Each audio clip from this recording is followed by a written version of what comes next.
আমি যদি এখন কাউকে বলি যে আমার কাছে 10 লক্ষ টাকা আছে, না 10 লক্ষ না 10 কোটি টাকা আছে, তোমার যদি আমি অফার দেই, কাউকে যদি আমি অফার দেই, আমি তোমারে 10 কোটি টাকা দিব, তুমি শুধু তোমার আম্মার সাথে এক রাত জিনা করবা, আস্তাগফিরুল্লাহ, নাউজুবিল্লাহ।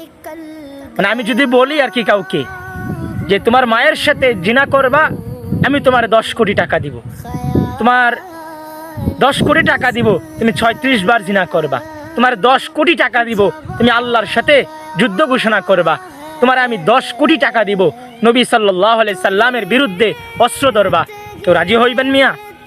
মুসলমানের সন্তান কোনো রাজি হইব? হবে না।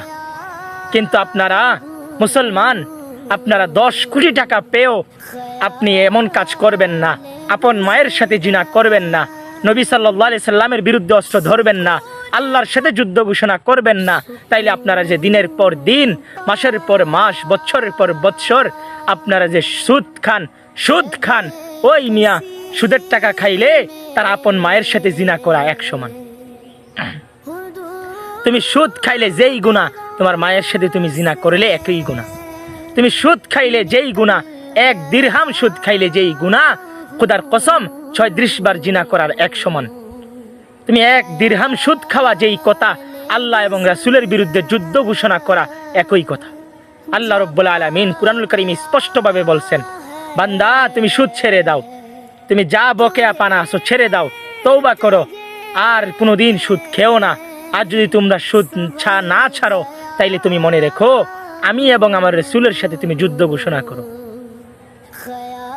সুদ খাওয়া, যে লোক সুদ খায়, যেই লোক সুদ দেয়, যেই লোক সুদের লেখক, যেই লোক সুদের সাক্ষী থাকে, এই 4 জনের গুনাহ আর সুদখোরের গুনাহ একই গুনাহ, মানে সমান সমান ভাগ।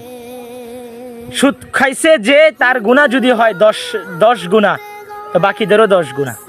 সুদ যে খায় তার গুনাহ যদি হয় এমন যে তার আপন মায়ের সাথে জিনা করা, তো বাকি 3 জনেরও তার আপন মায়ের সাথে জিনা করা একই সমান।